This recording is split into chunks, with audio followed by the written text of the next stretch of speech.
नमस्कार। निःशुल्क ज्योतिष परामर्श केंद्र में आप सबका स्वागत है। आज 23 जुलाई 2024 मंगलवार। मैं आपसे पहले तो निवेदन कर दूं, मेरा मोबाइल नंबर है 8005817305।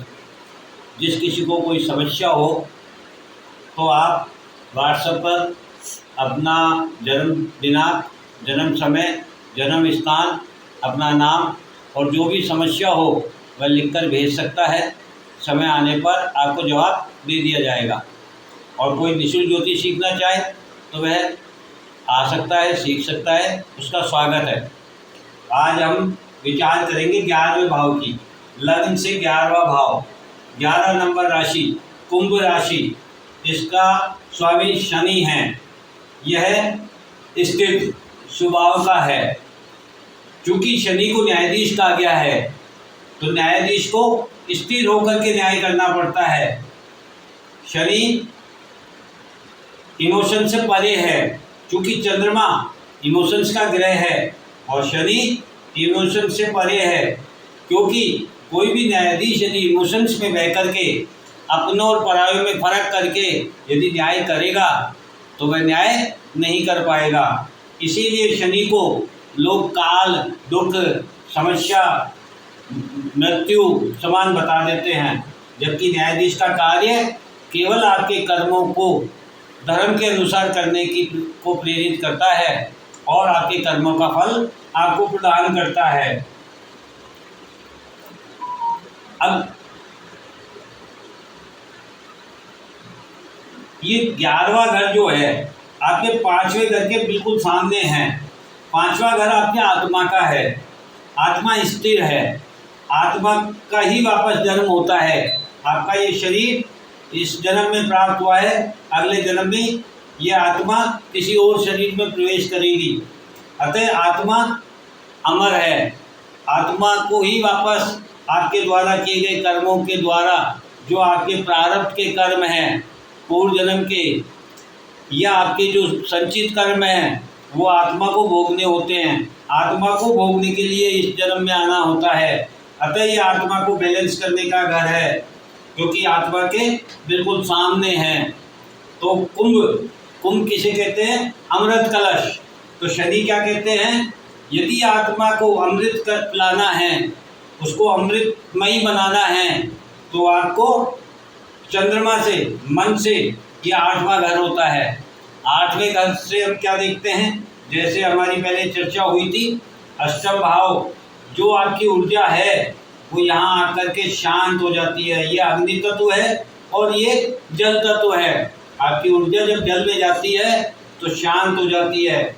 इसको कुआं कहा जाता है, गहराई कहा जाता है। गहराई में, कुएं में जो जल होता है वो स्थिर होता है। ये जड़ स्वभाव की ऊर्जा होती है, ये स्थिर स्वभाव की होती है।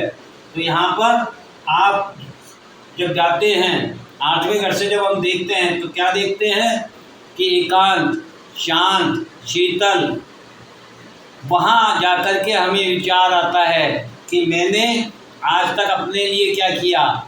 मैं केवल इस मायाजाल से बनी हुई संरचना में, रिश्तों में अपने आप को, अपनी ऊर्जा को व्यर्थ करता रहा। जब आपको ये विचार आता है तब आप धर्म के लिए कार्य करते हैं। ठीक इसी प्रकार से मन, हमारे ज्योतिषाचार्य यही कहना चाहते हैं, मन से भी ये 8वां भाव है।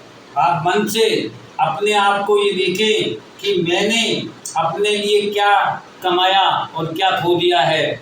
क्योंकि जो कुछ भी कर्म आपने इस जीवन में किया है उसका जो फल होगा वह आप ही को भोगना होगा, आप ही की आत्मा को भोगना होगा। हमारे जैसे पहले हमारी चर्चा हुई तो मैंने एक उदाहरण दिया था आपको, चिड़िया का, पक्षी का। आज हम शेर का उदाहरण समझते हैं। सिंह राशि का स्वामी शेर होता है। शेर के बारे में आपने सुना हो तो शेर अपने बच्चे का तब तक पालन पोषण करता है जब तक वह स्वयं शिकार करने लायक नहीं हो जाता। जिस दिन शेर का बच्चा शिकार करने के लायक हो जाता है उस दिन शेर उसे अपनी परिधि से बाहर भगा देता है, अपने क्षेत्र से बाहर कर देता है और वह चाहता है कि ये स्वयं अपना क्षेत्र तैयार करे, या तो शेर उसे मार देता है या फिर अपने क्षेत्र से भगा देता है। तो हमारे ज्योतिषाचार्य हमें क्या सिखाना चाहते हैं कि आप अपने बच्चों से मोह माया में इतने ना फंस जाएं कि आप स्वयं वृद्ध होने के बाद उन बच्चों के अधीन हो जाएं और अपना जीवन खराब कर लें, क्योंकि आपके कर्मों का फल ही आप ही को भोगना होगा, किसी और को नहीं भोगना होगा। यदि न्यायाधीश न्याय जब करते हैं तो वह किसी के साथ जब पक्षपात नहीं करते हैं तो न्यायाधीश बुरे नहीं हो सकते हैं, तो शनि भी बुरे ग्रह नहीं हो सकते हैं। शनि आपको धर्म के अनुसार कर्म करने के लिए प्रेरित करते हैं, आपकी आत्मा के शुद्धिकरण को मोक्ष और मुक्ति के मार्ग की तरफ ले जाने के लिए प्रेरित करते हैं।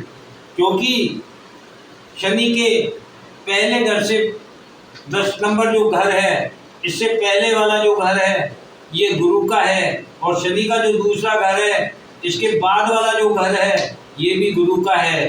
गुरु आप दोनों तरफ, शनि के घरों के दोनों तरफ गुरु है। गुरु ये समझाना चाहते हैं कि जो भी कर्म करेगा वो शनि उसको बताएगा कि उसको कर्म किस प्रकार से करना है।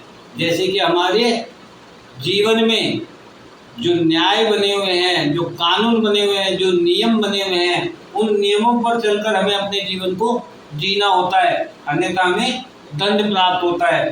ठीक इसी प्रकार से शनि भी हमारे साथ यही कार्य करते हैं।